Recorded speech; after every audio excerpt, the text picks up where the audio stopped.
Tutorial ikat Sunda. Buaya nangsar. Dari ikat segi 4, kemudian dilipat menjadi segitiga. Tekan ujung kain ikat yang berbentuk segitiga di depan. Gulung satu arah kedua sisi ikat sampai ke tengah. Setelah digulung, akan berbentuk seperti ini. Mulai memakai kain ikat dari belakang ke depan kepala. Silangkan kedua sisi kain ikat dari kanan ke kiri dan sebaliknya.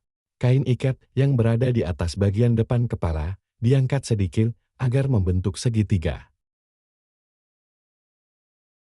Ikatkan kedua ujung kain di belakang kepala.